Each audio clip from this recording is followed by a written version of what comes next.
Welcome back to new reaction video. कैसे हो आप सब लोग? उम्मीद करता हूँ बहुत अच्छे हो गए और हमेशा इस तरह अपनी लाइफ को एंजॉय कर रहे होंगे। मेरा नाम नवीन है और आप देख रहे हो मैड रिएक्शन वीडियो। आज की वीडियो का टाइटल मैं आपको बता देता हूँ। अमेजिंग वीडियो है भाई, लेकिन एक बात है कि कोई भी सुपर पावर कंट्री है वो मतलब ये नहीं चाहती है कि भाई दूसरी कंट्री उसका मुकाबला करे और वो उसको हमेशा दबाने की कोशिश करता रहता है भाई। और मतलब इंडिया तो मतलब सदियों से चला रहा है कि भाई इंडिया को तो हर देश दबाने की कोशिश करता है, लेकिन कभी इंडिया दबता नहीं है भाई। और आज के टाइम में तो बिल्कुल भी नहीं भाई। तो उसी के ऊपर एक वीडियो भाई, इंडिया एक एयरक्राफ्ट लेने जा रहा भाई, एक बॉम्बर जो कि परमाणु बम गिराने के लिए होता है। जैसे यूएसए ने नागासाकी पे जापान पे गिरा था, उसमें वो बम लेके आया गया था भाई। तो बॉम्बर उसी को बोलते हैं। तो उसी की वीडियो हम ले रहे हैं रशिया से भाई। तो टाइटल मैं आपको बता देता हूँ, India to buy the most danger bomber from Russia और USA will be angry.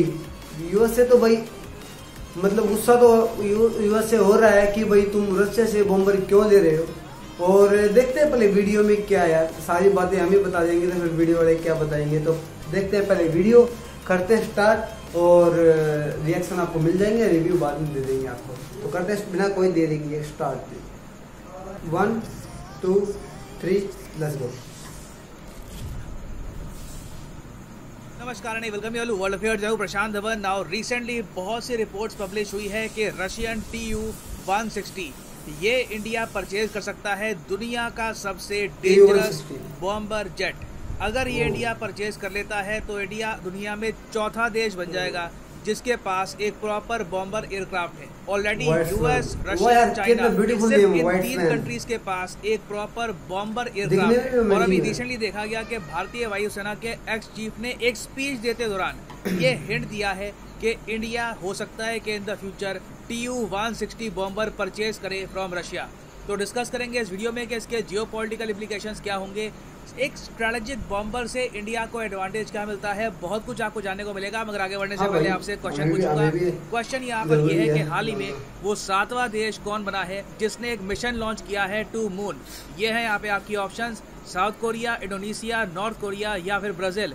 Comment section में करिए उत्तर, सही आंसर आपको मिलेगा वीडियो में। बहुत ही लंबे समय से इंडिया में एक डिबेट चलता आ रहा था कि क्या भारत को स्ट्रेटेजिक बॉम्बर्स परचेज करने चाहिए या नहीं। कई एक्सपर्ट्स ने यहाँ पर कहा कि देखिए स्ट्रेटेजिक बॉम्बर्स की आवश्यकता क्या है। पहली बात तो स्ट्रेटेजिक बॉम्बर का आप इस्तेमाल क्यों करोगे? आप एक स्ट्रेटेजिक बॉम्बर में रखोगे न्यूक्लियर बॉम्ब, या फिर अगर मान लीजिए अगर आपको न्यूक्लियर बॉम्ब नहीं गिरना तो नॉर्मल कन्वेंशनल बॉम्ब, और फिर आप जाओगे दुश्मन की साइड में बॉम्ब गिर के आप वापस आ जाओगे। यूएसए ने हिरोशिमा और नागासाकी पे जो एटॉमिक बॉम्ब गिराए थे वो मिसाइल नहीं थे, वो कोई ऐसा नहीं है कि सीधा लैंड टू लैंड मिसाइल था। वो दोनों अटैक्स किए गए थे बॉम्ब्स के जरिए।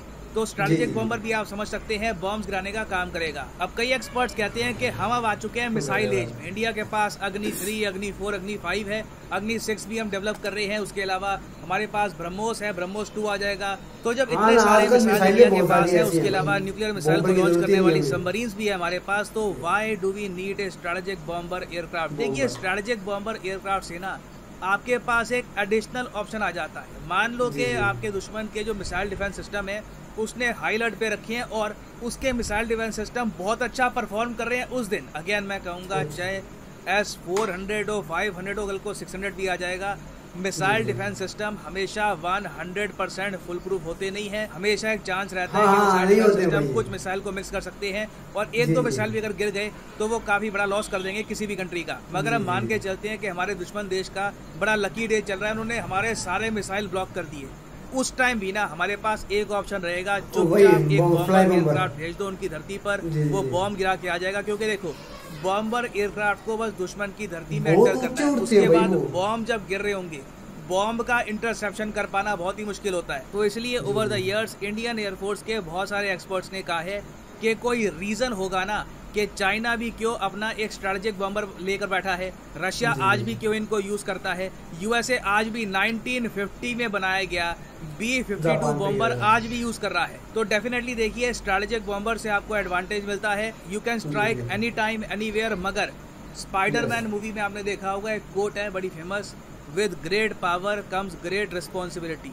अब स्ट्रैटेजिक बॉम्बर जब एक कंट्री मेंटेन करना स्टार्ट कर देता है तो अब ये मान लीजिए बहुत सारे पायलट्स उस स्ट्रैटेजिक बॉम्बर को ऑलमोस्ट 20 से लेकर 24 घंटे हर दिन उड़ाते रहते हैं, क्योंकि पॉइंट नहीं है अगर वो स्ट्रैटेजिक बॉम्बर आप दिन में मतलब 3-4 घंटे अगर फ्लाई करते हैं तो इट इज नो पॉइंट। हमेशा ये स्ट्रैटेजिक बॉम्बर हवा में होना चाहिए ताकि कभी भी देश की सिक्योरिटी पर कुछ अगर अटैक होता है तो स्ट्रैटेजिक बॉम्बर रिप्लाई कर पाए। मगर आप समझ सकते हैं कि स्ट्रैटेजिक बॉम्बर जब हमेशा हवा में होगा तो पायलट्स भी काफी हद तक स्ट्रेस्ड होंगे। और यूएसए के साथ एक किस्सा हुआ था 1960s में, यूएसए में गलती से एक B-52 बॉम्बर क्रैश कर गया। जो पायलट्स थे यहाँ पर बहुत ज्यादा थक चुके थे, फैटीग थे, और इस B-52 बॉम्बर में न्यूक्लियर बॉम्ब थे। न्यूक्लियर बॉम्ब यूएसए की धरती पे फटने वाला था। न्यूक्लियर बॉम्ब पे बेसिकली ये 4 लॉक लगाते हैं, 3 लॉक अपने आप खुल गए थे, एक आखिरी लॉक ने इस न्यूक्लियर बॉम्ब को फटने से बचा लिया, नहीं तो यूएसए ने ऑलमोस्ट खुद पर ही न्यूक्लियर बॉम्ब गिर दिया था। इस पर्टिकुलर इंसिडेंट पर वैसे मैंने बना रखी है अलग से वीडियो, आप सर्च करोगे अगर USA accidentally dropped nuclear bombs on itself तो ये वीडियो आपको आराम से मिल जाएगी। तो अब हम आते हैं तुपोलेव Tu-160 पर। यह बताया जाता है कि दुनिया का सबसे एडवांस बॉम्बर एयरक्राफ्ट है। यूएसए के पास भी ऐसा कोई एयरक्राफ्ट आपको नहीं मिलेगा क्योंकि ये बहुत ज्यादा फास्ट है, मार्क 2 की स्पीड से उड़ सकता है। It is the largest and heaviest supersonic military aircraft ever built. और आज के समय जब रशिया हाई अलर्ट पे है, व्लादिमीर पुतिन ने काफी बार न्यूक्लियर वॉर की धमकी भी दी है, तो जो ये तुपोलेव Tu-160 हैं ये बिल्कुल हवा में ही रहते हैं न्यूक्लियर बॉम्ब्स के साथ, ताकि कभी भी अगर मान लो रशिया पे अटैक हो तो इमीडिएटली ये बॉम्बर एयरक्राफ्ट रिप्लाई कर पाए। और अगर आप सोच रहे हैं वेट, तो रशिया ने ऐसा जो एयरक्राफ्ट है बिल्ड कर लिया, यूएसए ने बिल्ड कर लिया, चाइना भी इतना एडवांस था कि उन्होंने बिल्ड कर लिया नहीं। चाइना ने बेसिकली रशिया को ये कहा कि इसका एक एक्सपोर्ट वेरिएंट हमको दे दो Tu-16, और डेफिनेटली इससे इंडिया के सामने एक थ्रेट खड़ा होता है। हमारे मिलिट्री के टॉप रैंकिंग ऑफिशियल्स काफी बार कह चुके हैं कि चाइना सबसे बड़ा थ्रेट है भारत के लिए। तो जब आपके सबसे बड़े थ्रेट के पास एक स्ट्रैटेजिक बॉम्बर है तो why shouldn't you have strategic bombers as well. तो अब डिसीजन देखिए आज के समय पीएमओ के पास है, प्राइम मिनिस्टर्स ऑफिस के पास। पीएमओ को यहाँ पर सोचना होगा कि यूएसए ने कैसे बात करेंगे, क्योंकि यूएसए ने बहुत ही मुश्किल से हमको S-400 को लेकर एक वेवर दिया है। हालांकि ऑफिशियली वेवर अभी साइन होना बाकी है, जो बाइडेन को वेवर पे साइन करना पड़ेगा, मगर मेरे हिसाब से साइन कर ही देंगे। अगर नहीं करते तो डिजास्टर होगा इंडिया यूएस रिलेशंस के लिए। बट यूएसए इंडिया को काटसा सैंक्शंस वेवर इस उम्मीद से दे रहा है कि India S-400 missile defence system के बाद और कोई रशियन डिफेंस इक्विपमेंट परचेज नहीं करेगा। इंडिया का स्टांस क्या है? हम लोगों का स्टांस ये है कि हम इन सैंक्शंस को मानते ही नहीं है। इंडिया सिर्फ यूनाइटेड नेशंस के सैंक्शन को मानता है।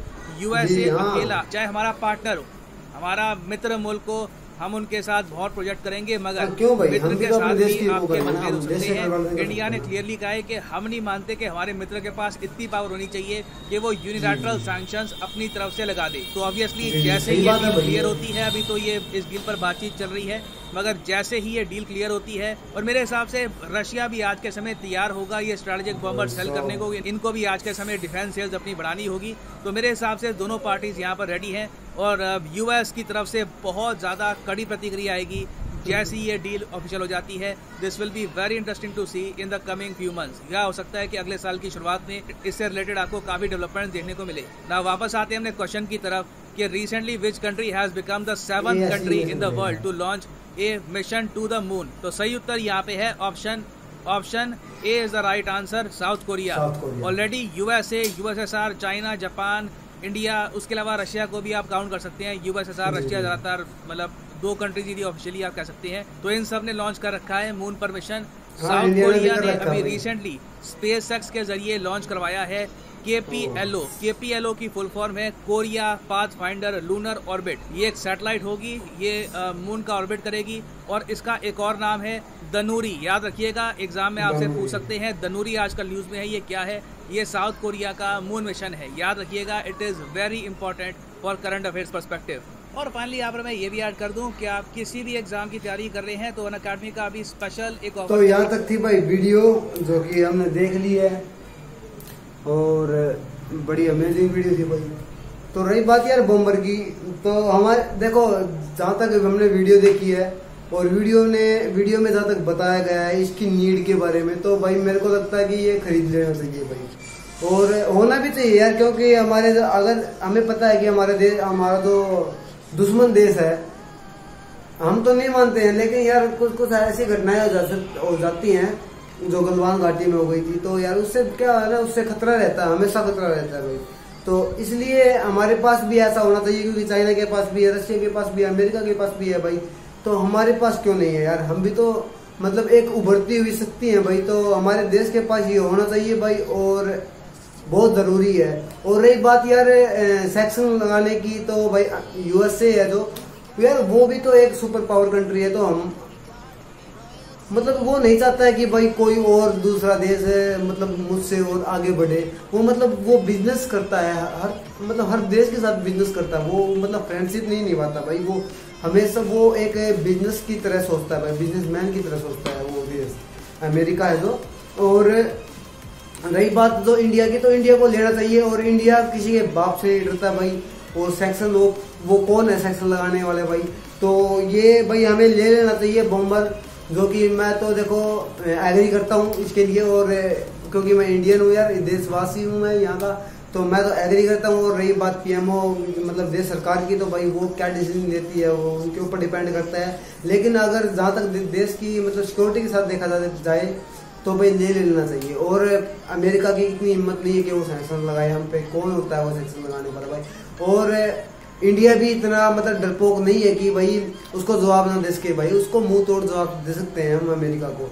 तो इतनी ताकत तो है यार हमारे अंदर, हमारे देश के मतलब जो विदेश मंत्री हैं और कुछ है, उनके बहुत इंटेलिजेंट है वो भी, तो उनको भी मतलब इतना भी बोलना आता है, हमसे बहुत इंटेलिजेंट है वो।